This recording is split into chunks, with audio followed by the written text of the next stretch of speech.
आज शेरबहादुर देउपाजी तपाईले पास गराउनु भयो भने नठानुहोस् तपाईको सरकार सधैँ रहन्छ। हिजो राजाले त सत्ता तिमीहरूको हातमा बुझाएर नागार्जुन पस्या थिए, तर तिमीहरू नेताहरूले देशमा कहीँ लुक्ने बस्ने ठाउँ पाउने छैनौ, खबरदार। दोस्तों, आज हम बात करेंगे जिस प्रकार नेपाल में सत्ता परिवर्तन हुआ और क्या इसके परिणाम है और क्या इसके फ़ायदे और क्या नुकसान है, इसके बारे में आज बात करेंगे। तो बहुत ही अच्छा वीडियो होने वाला है, एक विचार आपके सामने रखने की कोशिश करेंगे। तो इस वीडियो को शुरू से लेकर अंत तक ज़रूर देखिएगा दोस्तों। नमस्कार दोस्तों, मेरा नाम है सचिन और आप सभी का स्वागत है मेरे यूट्यूब चैनल सचिन यूनिक में। तो चलिए दोस्तों, वीडियो शुरू करते हैं।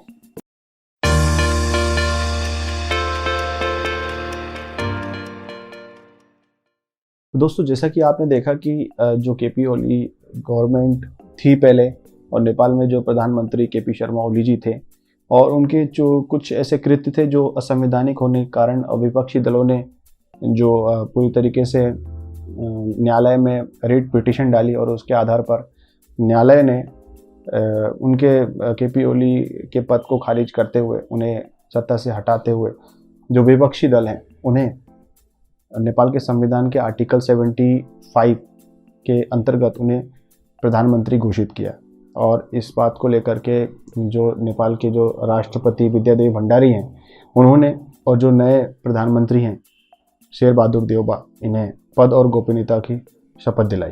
दोस्तों, ये सब लोग जानते हैं कि शेरबहादुर देउबा जी प्रधानमंत्री कई बार बन चुके हैं और मैं आज आपके सामने इसी संदर्भ में बात करने आया हूँ कि कौन सा लीडर नेपाल के लिए सही था और सही है, क्या केपी ओली हैं या शेरबहादुर देउबा।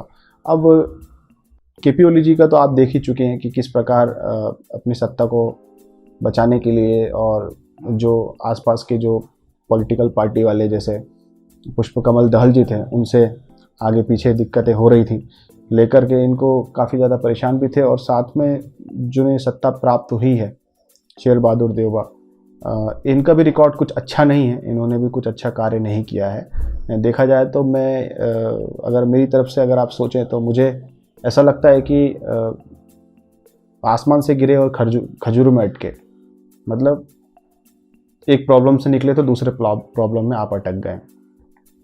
तो अब एक गुंजाइश ये लगाई जा रही है दोस्तों कि आप देखिएगा कि किस प्रकार जो एमसीसी है वो हो सकता है कि धड़ल्ले से लागू हो जाए नेपाल में। अगर एक बार नेपाल में लागू हो गया तो आप अनुमान लगा सकते हैं इससे कितना नुकसान होगा। डायरेक्टली ये यूएस के कंट्रोल में ये छोटा सा देश नेपाल कंट्रोल में आ सकता है और इसको लेकर के बहुत ज़्यादा लोग और बुद्धिजीवी लोग परेशान भी हैं। आज शेरबहादुर देउपाजी तपाईले पास गराउनु भयो भने नठानुहोस् तपाईको सरकार सधैँ रहन्छ। हिजो राजाले त सत्ता तिमीहरूको हातमा बुझाएर नागार्जुन पस्या थिए, तर तिमीहरू नेताहरूले देशमा कहीँ लुक्ने बस्ने ठाउँ पाउने छैनौ, खबरदार। यो आवाजलाई सुन्न नसक्ने देउबा सरकार लोकतान्त्रिक हुनै सक्दैन। तपाईहरु सबै प्रतिगमनकारी हो। अब हामी सडकमा मर्न पनि तयार छौँ, फेरि छातीमा ताती गोली खान पनि तयार छौँ। तपाईँ प्रतिगमनकारी शक्तिलाई परास्त गर्न हामी तयार छौँ। खबरदार नेताहरू, तिमीहरूले एमसीसी लागू गर्यौ भने यो देशमा हामी सन्तहरू पनि शहीद हुन तयार छौँ। नेपाली नागरिक जब सरकारमा आउनेछन् हामी एमसीसी त्यही दिन खारेज गर्नेछौँ।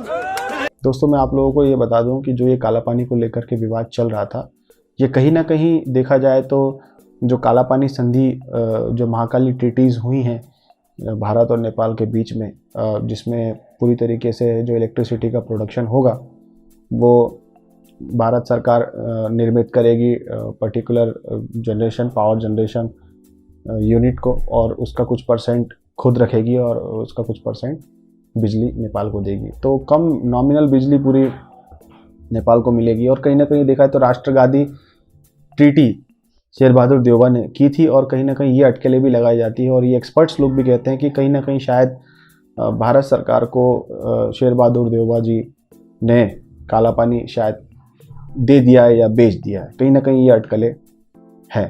तो मैं एक व्यू ही आपके सामने रखना चाह रहा था दोस्तों, और हमारे पूरे नेपाली भाई और भारतीय भाई को मैं ये बताना चाहता हूँ कि जो सत्ता पक्ष के बारे में अगर हम सोचें कि किस प्रकार ये शेरबहादुर देउबा जी आए हैं, तो मुझे ऐसा लगता है कि ये कहीं ना कहीं किसी के अनुकंपा के आधार पर, किसी के विशेष के आधार पर लाया गया प्रधानमंत्री है।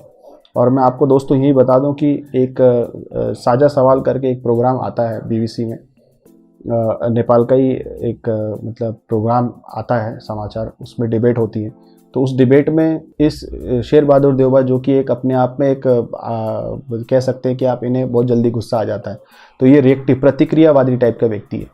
तो मैं आपको ये बता दूं कि जो सामने वाले ने उनसे सवाल पूछा है कि क्यों यूरोपियन कंट्रीज़ में अच्छे अच्छे पढ़े लिखे लोग, अच्छी अच्छी यूनिवर्सिटी से पढ़े हुए लोग शासन सत्ता चलाते हैं, नेपाल में ये चीज़ क्यों नहीं हो सकती। इस बारे में उनने सवाल किया तो उनने उल्टे ही जवाब दिए थे उस व्यक्ति को।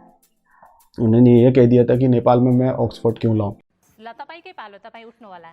ली कुआन यूलाई सिङ्गापुर दिँदाखेरि ढुङ्गा दिएको थियो, उनले हिरा बनाए। तर नेपाललाई तपाईँको हातमा दिँदाखेरि हिरा दिएको थियो, तपाईँले ढुङ्गा बनाएर छोड्नुभयो। अब यसको कारबाही कसलाई गर्नु?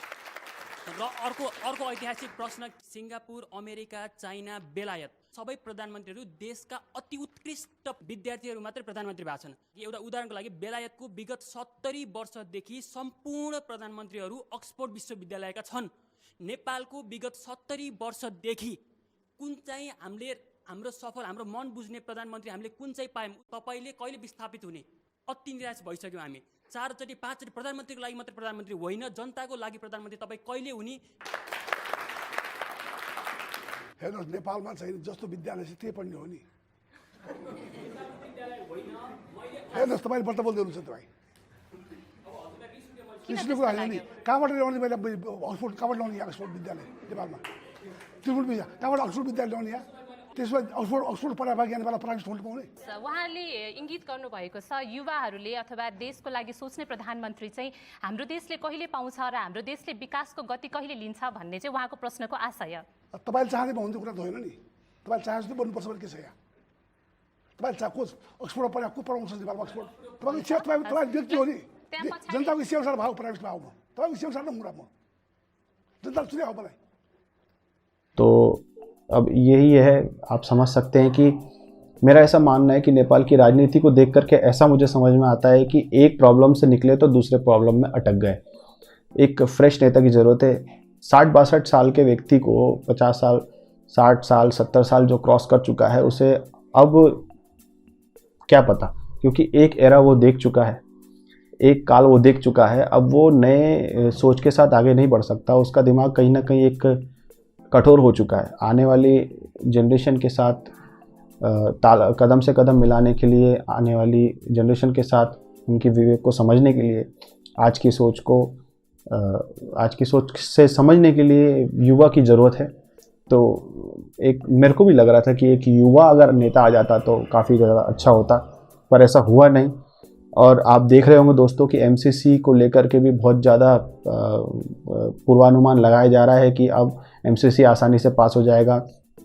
केपी ओली जी थे तो कहीं ना कहीं ये उनका मानना था कि होगा नहीं होगा, वो भी खुद कन्फ्यूजन वाली कंडीशन में थे। परंतु शेर बहादुर देवबा की स्थिति में ऐसा आकर के लग रहा है कि कभी भी ये पारित हो सकता है। और हालांकि उन्हीं के पार्टी से रिलेटेड हो या देश की जनता हो, उन्हें प्रधानमंत्री के रूप में देखना नहीं चाहती। जनता तो राजतंत्र चाहती है नेपाल में। परंतु ये कह सकते हैं कि आप निर्वाचित प्रधानमंत्री नहीं हैं, इन्हें ज़बरदस्ती बनाया गया है। तो जनता भी कुछ ना कुछ सोच करके अब बाद में जब जनरल वोटिंग्स होंगी, जब आम चुनाव होगा, तब इन्हें रास्ता दिखा दिया जाएगा जनता के द्वारा। मैं यही कहूँगा कि नेपाल की जनता अपना विवेक का इस्तेमाल करके गलत चीज़ों को त्यागे और सही चीज़ों को एक्सेप्ट करे, और इससे लेकर के और जो बाहरी जो हस्तक्षेप है नेपाल में वो ख़त्म हो। और दोस्तों, मेरी तरफ से मैं आपको ये बता दूं कि जो नेपाल के लोग जितने भी स्पोर्ट्स पर्सन हैं जो जापान टोक्यो में जा कर के ओलंपिक में खेल रहे हैं, उन्हें मेरी तरफ से पूरी वेल विशेस और अच्छा कीजिएगा, कोशिश कीजिएगा कि मेडल्स जीतें। हम सब आपके साथ हैं। और नेपाल के साथ साथ जो भारत में भी हमारे भाई लोग हैं वो भी यही चाहते हैं कि नेपाल भी अच्छा नाम कमाए और स्पोर्ट्स में भी आगे बढ़े, और इस प्रकार दोनों देशों के संबंध हमेशा अच्छे रहें। तो दोस्तों, यही सब आपसे कहना था, इसी वजह से मैं आपके सामने आया था। तो दोस्तों, आपको वीडियो कैसा लगा? अगर अच्छा लगा हो तो लाइक जरूर कीजिएगा। अगर आप मेरे चैनल पर नए हैं तो प्लीज़ सब्सक्राइब करके बेल आइकन पर क्लिक करना ना भूलिएगा दोस्तों। फिर मिलूंगा इस प्रकार के वीडियो के साथ। तब तक के लिए नमस्कार।